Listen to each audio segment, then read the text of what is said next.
ನಮಸ್ಕಾರ. ಹಂಪಿಯ ಬಗ್ಗೆ ಮಾಹಿತಿ ನೀಡ್ತಕ್ಕಂತಹ ನಿಮಗೆ ಮತ್ತೊಂದು ವಿಶೇಷವಾದ ವಿಡಿಯೋಗೆ ಸ್ವಾಗತ. ನನಗಿರ್ತಕ್ಕಂತಹದ್ದು ದೇವಸ್ಥಾನಕ್ಕೆ ನೀವು ಎಂಟ್ರಿ ಕೊಟ್ಟ ತಕ್ಷಣ ಸಿಗ್ತಕ್ಕಂತಹ ಒಂದು ನಂದಿ. ಇದು ನೀವು ದೇವಸ್ಥಾನಕ್ಕೆ ಈ ರೀತಿ ಪ್ರವೇಶ ಮಾಡ್ತೀರಾ, ವಿರೂಪಾಕ್ಷೇಶ್ವರ ದೇವಸ್ಥಾನಕ್ಕೆ. ಇದು ಮುಖ್ಯ ಮಹಾಗೋಪುರದ ದ್ವಾರ. ಈ ದ್ವಾರದ ಪಕ್ಕದಲ್ಲೇ ಇರತಕ್ಕಂಥದ್ದು ಈ ಮೂರು ಮುಖದ ನಂದಿ.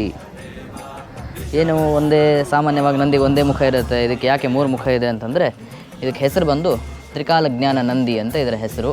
ತ್ರಿಕಾಲಜ್ಞಾನ ಅಂದರೆ ಹಿಂದೆ ನಡೆದಿರ್ತಕ್ಕಂಥದ್ದು ಭೂತಕಾಲ, ಇವಾಗ ನಡೀತಾ ಇರತಕ್ಕಂಥದ್ದು ವರ್ತಮಾನ, ಮುಂದೆ ನಡೀತಕ್ಕಂಥದ್ದು ಭವಿಷ್ಯಕಾಲ. ಈ ಮೂರೂ ಕಾಲಗಳನ್ನು ತಿಳಿಸ್ತಕ್ಕಂತಹ ನಂದಿ. ಇದಕ್ಕೆ ತ್ರಿಕಾಲಜ್ಞಾನ ನಂದಿ ಅಂತ ಹೆಸರು ಹೇಳ್ತಾರೆ. ಅದಕ್ಕೆ ನೀವು ದೇಹ ಒಂದೇ, ಆದರೆ ನೀವಿಲ್ಲಿ ಮೂರು ತಲೆಗಳನ್ನು ನಂದಿಗೆ ಕಾಣಬಹುದಾಗಿದೆ. ತ್ರಿಕಾಲಜ್ಞಾನ ನಂದಿ. ನಾವು ಏನೇ ತಗೊಂಡ್ರೂ ಕೂಡ ಅದು ಮೂರು ರೂಪದಲ್ಲೇ ಆಗಿರುತ್ತೆ. ಸೃಷ್ಟಿ, ಸ್ಥಿತಿ, ಲಯ. ಚಳಿಗಾಲ, ಮಳೆಗಾಲ, ಬೇಸಿಗೆಗಾಲ, ಸ್ತ್ರೀಲಿಂಗ, ಪುಲ್ಲಿಂಗ, ನಪುಂಸಕಲಿಂಗ ಎಲ್ಲವೂ ಮೂರು ರೂಪದಲ್ಲೇ ಆಗಿರೋದ್ರಿಂದ ಹೀಗಾಗಿ ನಾವು ಬ್ರಹ್ಮ, ವಿಷ್ಣು, ಮಹೇಶ್ವರರನ್ನು ಸೃಷ್ಟಿ, ಸ್ಥಿತಿ, ಲಯ ಅಂತ ತಗೊಳ್ತೀವಿ. ಅದೇ ರೀತಿ ಅದನ್ನು ಇಂಗ್ಲೀಷ್ನಲ್ಲಿ ಗಾಡ್ ಅಂತಾರೆ. ಗಾಡ್ ಅಂದರೆ ಜನರೇಟರ್, ಆರ್ಗನೈಸರ್, ಡೆಸ್ಟ್ರಾಯ್. ಸೃಷ್ಟಿ, ಸ್ಥಿತಿ, ಲಯ ಆ ಮೂರನ್ನು ತಿಳಿಸ್ತಕ್ಕಂಥದ್ದೇ ಈ ನಂದಿಯ ವಿಶೇಷ. ತ್ರಿಕಾಲಜ್ಞಾನ ನಂದಿ ಅಂತ. ಭೂತಕಾಲ, ವರ್ತಮಾನ ಕಾಲ, ಭವಿಷ್ಯಕಾಲವನ್ನು ತಿಳಿಸ್ತಕ್ಕಂತಹ ಈ ವಿಶೇಷವಾದ ನಂದಿ. ನಮಸ್ಕಾರ. ಹಂಪಿಯ ಮತ್ತೊಂದು ಮಹತ್ವವಾದ ವಿಶೇಷವಾದ ಜಾಗಕ್ಕೆ ನಾನು ನಿಮ್ಮನ್ನು ಕರ್ಕೊಂಡು ಹೋಗ್ತಾ ಇದ್ದೀನಿ. ಇದಿರ್ತಕ್ಕಂಥದ್ದು ಹಂಪಿಯ ಶ್ರೀ ವಿರೂಪಾಕ್ಷೇಶ್ವರ ದೇವಸ್ಥಾನದ ಆವರಣದಲ್ಲಿದೆ. ಇದು ದೇವಸ್ಥಾನದ ಸುತ್ತಲೂ ಇರತಕ್ಕಂತಹ ಕೋಟೆ. ದೇವಸ್ಥಾನ ಸುತ್ತಲಿರ್ತಕ್ಕಂಥ ಈ ಕೋಟೆ ಗೋಡೆಯನ್ನು ನಾವು ಕಾಣಬಹುದು. ದೇವಸ್ಥಾನಕ್ಕೆ ನೀವು ಒಳಗಡೆ ಪ್ರವೇಶ ಮಾಡಿದ ತಕ್ಷಣ ಇಲ್ಲಿ ನಿಮಗೆ ಈ ರೀತಿಯಾಗಿ ಪ್ರವೇಶ ಮಾರ್ಗ ಸಿಗುತ್ತೆ. ಇದು ವಿರೂಪಾಕ್ಷೇಶ್ವರ ದೇವಸ್ಥಾನದ ಆವರಣ. ಈ ರೀತಿ ನೀವು ಬಂದಾಗ ನಿಮ್ಮ ಎಡಗಡೆಗೆ ಈ ನಾನಿರ್ತಕ್ಕಂತಹ ವಿಶೇಷವಾದ ಜಾಗ ನಿಮಗೆ ನೋಡಲಿಕ್ಕೆ ಸಿಗುತ್ತೆ. ಏನಪ್ಪ ವಿಶೇಷ ಅಂತಂದರೆ ಬನ್ನಿ ತೋರಿಸ್ತೀನಿ. ಈ ಪುಷ್ಕರಣಿ ಮೊದಲೇ ಇಲ್ಲಿತ್ತು. ಆದರೆ ಮುಂದಿನ ದಿನಗಳಲ್ಲಿ ಇಲ್ಲಿ ಹಂಪಿಯ ದೇವಸ್ಥಾನಕ್ಕೆ ಬಂದಂತಹ ಭಕ್ತರು ಅಥವಾ ಯಾತ್ರಿಕರು ಉಳ್ಕೊಳ್ಳಿಕ್ಕೆ ಅಂತ ಇದಿಷ್ಟು ಜಾಗದಲ್ಲಿ ಇಲ್ಲೆಲ್ಲ ಏನು ಗೋಡೆ ಇದೆ, ಕೋಟೆ ಗೋಡೆಗೆ ಹತ್ತಿದ್ದಂಗೆ ಅಲ್ಲಿ ರೂಮ್ಗಳನ್ನು ಮಾಡಿ ಬಂದಂತಹ ಯಾತ್ರಿಕರ ಹತ್ರ ಆ ರೂಮ್ಗಳಿಗೆ ಕೊಟ್ಟು ಅವ್ರಿಗೆ ಅನುಕೂಲ ಮಾಡಿಕೊಡ್ತಾಯಿದ್ರು. ಮುಂದಿನ ದಿನಗಳಲ್ಲಿ ಅದನ್ನು ರೂಮ್ಗಳನ್ನು ತೆರವು ಮಾಡ್ತಾರೆ. ಆ ತೆರವು ಮಾಡಿದಾಗ ಸಿಕ್ಕಂತಹ ಈ ಪುಷ್ಕರಣಿ 2018ರಲ್ಲಿ ಸಿಗುತ್ತೆ. ಅದರದ್ದು ವಿಡಿಯೋ ಕೂಡ ನಾನು ಅವಾಗ ಮಾಡಿದ್ದೆ. ಅದನ್ನು ಈ ವಿಡಿಯೋ ಜೊತೆ ನಾನು ನಿಮಗೆ ಟ್ಯಾಗ್ ಮಾಡಿ ಹಾಕ್ತೀನಿ. ಇದಕ್ಕೆ ಹೆಸರೇನಿದೆ ಅಂತಂದರೆ ಇಲ್ಲಿ ನೀವು ಕಾಣಬಹುದು, ಪ್ರಭಾತೀರ್ಥ ಅಂತ ಇದಕ್ಕೆ ಹೆಸರು. ಪ್ರಭಾತೀರ್ಥ ಅಂತ ಇಲ್ಲಿ ಕೆತ್ತಿದ್ದಾರೆ. ಇಲ್ಲಿ ಕೂಡ ರೂಮ್ಗಳಿತ್ತು. ಇಲ್ಲೆಲ್ಲ ಈ ಗೋಡೆಗೆಲ್ಲ ರೂಮ್ಗಳಿತ್ತು. ಅದನ್ನು ತೆರವು ಮಾಡಿರೋದ್ರಿಂದ ಪ್ರಭಾತೀರ್ಥ ಅಂತ ನಾವಲ್ಲಿ ಅದನ್ನು ನೋಡಲಿಕ್ಕೂ ನಮಗೆ ಅವಕಾಶ ಇದೆ. ಈ ದೇವಸ್ಥಾನದ ಆವರಣದಲ್ಲಿರ್ತಕ್ಕಂಥ ಈ ಪುಷ್ಕರಣಿ ಬಹಳ ವಿಶೇಷವಾಗಿ ಕೂಡಿದೆ. ನೀವು ಹಂಪಿಗೆ ಭೇಟಿ ಕೊಟ್ಟಾಗ ಈ ಪುಷ್ಕರಣಿಗೆ ನೀವು ಬಂದು ಇಲ್ಲಿ ಭೇಟಿ ನೀಡಬಹುದು. ಸುಂದರವಾದ ಶಿಲ್ಪಗಳನ್ನು ಇಲ್ಲೆಲ್ಲ ಕೆತ್ತಿದ್ದಾರೆ. ಬಟ್ ಈಗ ಮಳೆ ಬಂದಿರೋದ್ರಿಂದ ಇದರಲ್ಲೆಲ್ಲ ನೀರು ತುಂಬಿಕೊಂಡಿದೆ. ದೇವಸ್ಥಾನಕ್ಕೆ ಬಂದಂತಹ ಭಕ್ತರು ಈ ಪುಷ್ಕರಣಿಲಿ ಕಾಲುಗಳನ್ನು ತೊಳ್ಕೊಂಡು ಇಲ್ಲಿಂದ ದೇವರ ದರ್ಶನಕ್ಕೆ ಹೋಗ್ತಾ ಇದ್ದರು ಅಂತ ಅದರಲ್ಲಿ ಮಾಹಿತಿ.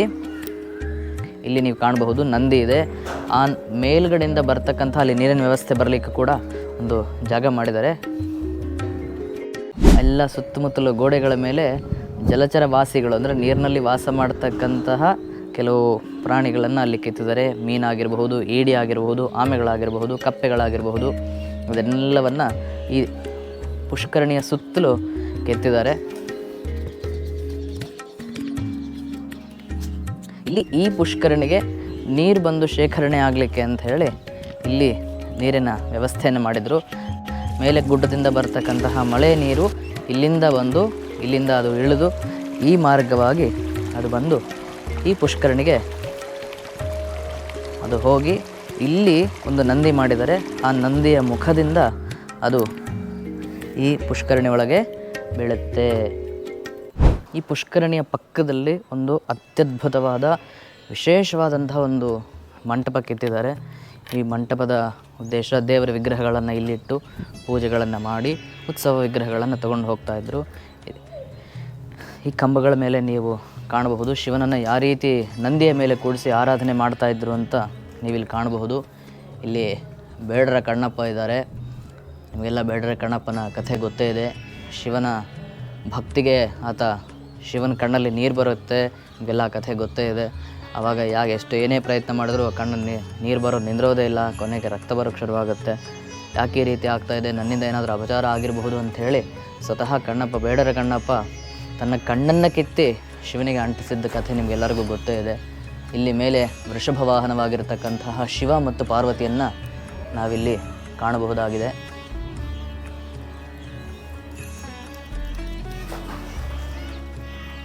ಅತ್ಯಂತ ಸುಂದರವಾಗಿ ಈ ಮಂಟಪಗಳ ಮೇಲೆ ಶಿಲೆಗಳನ್ನು ಕೆತ್ತಿದ್ದಾರೆ. ಇಲ್ಲಿ ಮಯೂರ ವಾಹನ ಕುಮಾರಸ್ವಾಮಿ ಅಥವಾ ಷಣ್ಮುಖ, ಇಲ್ಲಿ ಗಣಪತಿ, ಇಲ್ಲಿ ಸಿದ್ಧಿಬುದ್ಧಿ ಸಹಿತ ಗಣಪತಿಯನ್ನು ಕೆತ್ತಿದ್ದಾರೆ. ಇಲ್ಲಿ ನರಸಿಂಹಸ್ವಾಮಿ,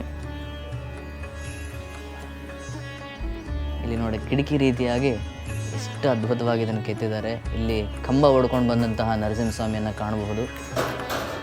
ಅದೇ ರೀತಿ ಇಲ್ಲಿ ಇನ್ನೊಂದು ಮಹತ್ವವಾದ ವಿಶೇಷ ಏನಂದರೆ ಕಲ್ಲಿನಲ್ಲಿ ನಾಗದೇವತೆಯನ್ನು ಕೆತ್ತಿದ್ದಾರೆ.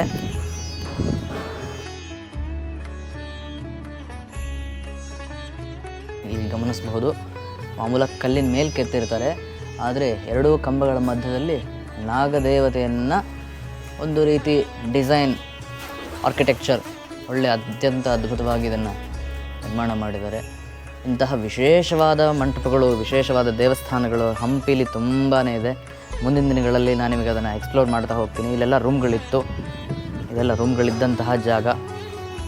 ಈಗ ಅದನ್ನೆಲ್ಲ ತೆಗೆದಿದ್ದಾರೆ. ಹಾಗಾಗಿ ನಮಗೆ ಇತ್ತೀಚಿನ ದಿನಗಳಲ್ಲಿ ಪುಷ್ಕರಣಿ ಸಿಕ್ಕಿರುತ್ತೆ.